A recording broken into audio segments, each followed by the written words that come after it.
Tous.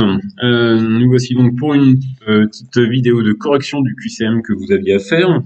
Quand vous arrivez sur la page de présentation, déjà, la première chose à faire, c'est lire attentivement les indications qu'on vous donne. Alors la première, c'est que le devoir, ici le QCM, est comptabilisé dans la moyenne, qu'il est noté sur 10. Vous avez une durée illimitée pour répondre aux questions, donc vous pouvez prendre tout votre temps, vous avez droit à votre matériel, livre, cahier, calculatrice, etc. Vous pouvez revenir aux questions précédentes. Ceci dit, il est impératif de cliquer sur le bouton « Valider » pour enregistrer les réponses. Ceux qui ne le font pas me renvoient à un QCM vide. Et enfin, il n'y a pas de corriger. Le corriger, c'est maintenant. Alors, je commence à répondre. Première question, on vous propose ici la figure suivante. Et 6 affirmations, on vous demande si ces propositions sont vraies ou fausses. Alors le point E est l'image du point C par la translation qui transforme le point F en point G. Eh bien on voit tout de suite que c'est faux. Puisqu'ici de toute façon on va vers la droite, en passant de C à E, on va vers la droite en montant, alors que pour aller du point F au point G, eh bien on va vers la gauche en montant. Donc ici c'est faux. Deuxième proposition, le point D est l'image du point F par 2 fois la translation qui transforme le point B en point E. Alors, la translation qui transforme le point B en point E, c'est une translation de 3 carreaux vers le haut. Donc si je le fais 2 fois, eh bien je vais faire 3 carreaux vers le haut et ensuite encore 3 carreaux vers le haut. Je passe bien du point F au point D. Donc c'est juste. Troisième affirmation, le point G, qui est ici, est l'image du point A par la rotation de centre C d'angle 90 degrés dans le sens des aiguilles d'une montre. Alors, partons du point A par une rotation de centre C de 90 degrés dans le sens des aiguilles d'une montre. Donc, on va se diriger dans ce sens-là, histoire d'avoir un angle droit. Eh bien, on voit ici que ça ne correspond pas, en fait, ça correspond au point E. Non pas au point G. Moralité ici, c'était donc faux. Ensuite, le point G est-il l'image du point E par la rotation de centre C et d'angle 180 degrés dans le sens des aiguilles d'une montre. Alors on sait qu'un angle de 180 degrés, c'est un angle plat. Autrement dit, on doit avoir E, C et G qui sont alignés. Eh bien, c'est bien le cas. Ici, on a bien une rotation, si on fait la rotation, qui fait 180 degrés pour passer du point E au point G. Donc, c'était vrai. Enfin, le triangle ADG est isocèle en D. On voit que le triangle ADG n'est certainement pas isocèle en D. Ça voudrait dire que AD et DG ont la même longueur, ce qui est évidemment, faux. Pour terminer, le quadrilatère EDCB est un parallélogramme. EDCB, eh bien oui, on voit que c'est un parallélogramme. D'une part, les côtés sont bien parallèles entre eux. Et d'un autre côté, les côtés ici du quadrilatère ont la même longueur. Donc il s'agit bien d'un parallélogramme. Question suivante, on vous propose ici ce tableau de proportionnalité et on vous demande de le remplir. Première chose à faire, c'est de trouver un coefficient de proportionnalité qui permet de passer d'une ligne à l'autre. Alors la seule colonne qui est remplie ici, c'est la dernière, où on passe de 47 à 692. Autrement dit, je vais chercher un coefficient de proportionnalité qui permet de passer d'une ligne à l'autre. Par exemple, de la ligne du dessus à la ligne du dessous. Ce qui veut dire, par combien dois-je multiplier 47 pour obtenir 1692. Eh bien, cette valeur, ce sera 1692 divisé par 47. Et si je fais le calcul, 1692 divisé par 47, je trouve que c'est égal à 36. Donc voilà, j'ai trouvé mon coefficient de proportionnalité qui permet de passer de la ligne du dessus à la ligne du dessous. Il suffit que je multiplie par 36.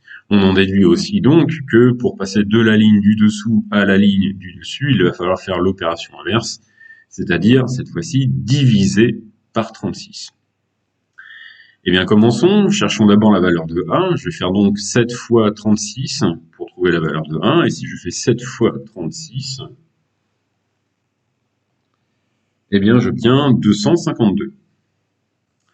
Pour obtenir la valeur de b, je vais faire 13 fois 36. 13 fois 36, j'obtiens 468. Et pour obtenir la valeur de c, eh bien, je vais faire 20 fois 36.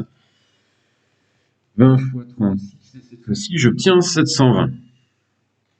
Je peux donc remplir ici les valeurs. 252, 468 et 720. Alors, pour trouver les valeurs de D et de E, c'était un tout petit peu plus compliqué. Alors, en D, vous avez ici sur la ligne du dessous 1680 divisé par 5. Eh bien déjà, regardons à quoi est égale cette valeur. 1680 divisé par 5. Pardon, 4680 divisé par 5. Ça nous donne 936. Et donc maintenant, pour passer de la ligne du dessous à la ligne du dessus, eh bien, nous allons diviser par 36. Donc 936 divisé par 36, ça va nous donner 26.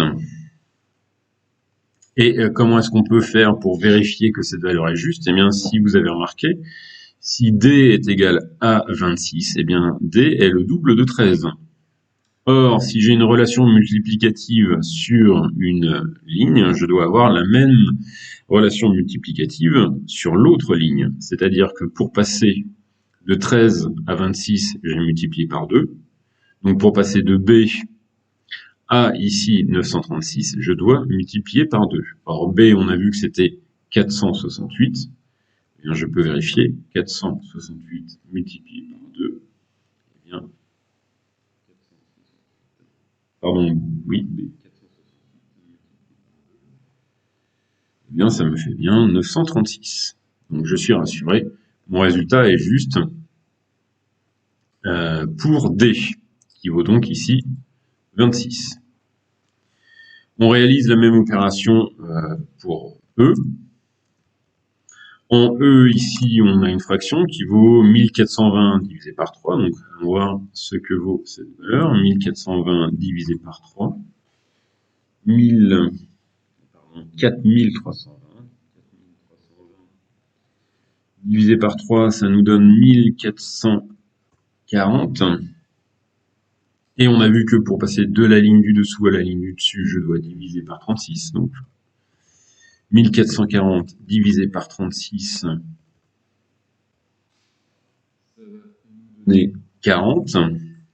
Donc, E doit être égal à 40. Encore une fois, ici, on peut vérifier la validité des valeurs dans notre tableau, puisque vous voyez que pour passer de 20 à 40, là aussi, il faut multiplier par 2. Donc encore une fois, si vous trouvez une relation multiplicative entre deux valeurs sur une ligne, vous devez avoir la même relation sur l'autre ligne. C'est-à-dire que C, qui vaut donc 720, multiplié par 2, doit nous donner ici 1440. Et on peut vérifier qu'effectivement, 720 multiplié par 2, ça fait bien 1440. Donc tout fonctionne. On a bien ici une valeur qui est égale à 40 pour E. Je valide et j'arrive à la question suivante. Question 3. La formule qui permet de calculer le volume V d'une sphère de rayon R est V est égal à 4 tiers de pi R cube. En considérant que pi est environ égal à 3,14 et que le rayon RT de la Terre est environ égal à 6371 km, donnez la valeur numérique sans unité et en notation scientifique du volume de la Terre en mètres cubes. Attention, ici, on demandait en mètres cubes, alors qu'on vous donne une valeur en kilomètres. On donnera la valeur de la partie décimale au millième près. Donc ici, pour la question 3, ça c'était la question 2. Pour la question 3, eh bien, il va falloir faire le calcul. V est égal à quoi? Donc 4 divisé par 3, multiplié par 3,14, multiplié par 6371 que l'on va convertir en mètres, c'est-à-dire 10 puissance 3, et que l'on prend au cube, c'est-à-dire le tout puissance de 3. Et bien, si on fait ce calcul, on trouve que V est à peu près égal à, voyons voir, 4 divisé par 3, fois 3,14, 6371 10 puissance 3, au cube, on multiplie et on trouve que c'est égal à peu près à 1,0826577 fois 10 puissance 21. Donc dans ce cas-là, la valeur de la partie décimale au millième près, eh bien, va être égale à 1,0,83. Attention ici, vous avez un 6 derrière. Donc l'arrondi ici, c'est un 3. Donc 1,083. 1,083. Et la puissance que l'on obtient, eh bien, c'est puissance 21. Puissance de 10, c'était 21. Et je valide. Avant-dernière question. Alors ici, on nous demande de vérifier les égalités. Alors voyons voir. Ici, dans le membre de gauche de ma première égalité, j'ai 7 facteurs de x plus 21. Donc si je distribue, je vais obtenir 7 fois x plus 7 fois 21. Et 7 fois 21, ça me donne 747. Dans le membre de droite, je vais avoir 3x plus 2 fois 2x, c'est-à-dire 2 fois 2, 4, plus 4x, plus 2 fois 7, c'est-à-dire plus 14, plus encore 7, plus 7. Or ça va me donner 3x plus 4x, ça donne 7x, donc pour l'instant c'est rassurant, puisqu'on a bien 7x des deux côtés. Sauf que, eh bien, 14 plus 7, ça me donne 21. Et donc là, on voit qu'on n'a pas la même valeur entre les deux membres de mon égalité. Donc, l'égalité est fausse. Regardons la suivante. Ici, dans le membre de gauche, on a x cube plus 14. Bon, eh bien, regardons ce qu'on a dans le membre de droite. X, facteur de x carré plus 14, ça va me donner x fois x au carré, c'est-à-dire x cube, plus x fois 14, plus 14x, auquel on retranche moins 14x, et on rajoute 14. Et bien ça va me donner le x cube qui reste. On a 14x moins 14x, donc ça va s'annuler, il me reste plus 14, autrement dit, j'obtiens x au cube plus 14, x au cube plus 14, l'égalité est vraie. Troisième égalité. Celle-là était vraiment très simple. 3 facteurs de 2x plus 5 est-il égal à 6x plus 15? Eh bien, j'obtiens 3 fois 2x, ça me donne bien donc 6x, plus 3 fois 5 plus donc 15, 3 fois 5 est égal à 15, j'obtiens bien la même chose de chaque côté. Et enfin, le dernier, est-ce que tout ça est égal à tout ça? Eh bien, voyons voir. Le premier ici, on a une multiplication de x. Alors, combien de fois? 1, 2, 3, 4. On multiplie 4 fois x par lui-même. Donc, on va obtenir x puissance 4. Plus 1, 2, 3, 4, 5. On multiplie 5 fois x par lui-même. Donc, on obtient x puissance 5. Ça, c'est pour le membre de gauche de l'égalité. Pour le membre de droit, j'obtiens x puissance 3 plus 2. Or, x puissance 3 plus 2, ça fait x puissance 5. Plus x puissance 5 moins 1. Et 5 moins 1, ça fait 4. Donc, on obtient x puissance 4. On voit que x puissance 4 plus x puissance 5, c'est bien la même chose que x puissance 5 plus x puissance 4. Donc, l'égalité est vraie. Enfin, dernière question, qui était ici un peu plus compliquée. On dispose d'une poulie de centre O et de rayon R. On tire sur la corde en P vers la droite sur une longueur X. En tirant sur la corde, la poulie va se mettre à tourner dans ce sens-là. Déterminer l'expression littérale de l'angle en degrés effectué par la poulie. Quel angle, ici, va tourner la poulie quand je vais tirer sur le point P d'une distance X. On rappelle que la circonférence d'un cercle de rayon R est 2 fois pi fois R. Alors ici, c'était un petit problème, il fallait un peu réfléchir. On avait vu quelque chose de très similaire en classe. On peut faire un tableau de proportionnalité. Alors, par exemple, si on regarde longueur et angle.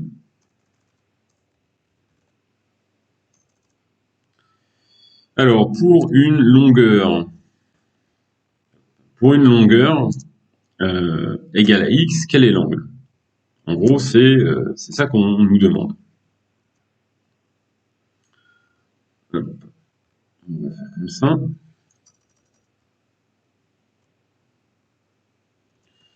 Alors, qu'est-ce qu'on peut ici donner comme valeur?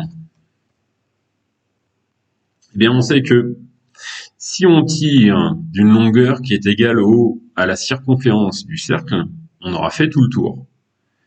Et la longueur de la circonférence du cercle est donnée ici, c'est 2 pi r. Donc si la longueur est 2 pi r, eh bien on aura tourné de tout le tour, c'est-à-dire 360 degrés. On a bien une relation de proportionnalité ici entre la longueur et l'angle, et donc l'angle que l'on cherche va être égal à quoi? Eh bien, il va être égal à, on réalise un produit en croix, x fois 360 divisé par 2 pi r. 2 pi r. Ici, il fallait simplifier, évidemment, hein, c'est-à-dire que ceux qui m'ont donné ce résultat, avec ou sans parenthèse, ici, j'avais bien compris que c'était divisé par 2 pi r. Quoi qu'il en soit, ici, le résultat, il fallait simplifier. 360 divisé par 2, ça fait 180.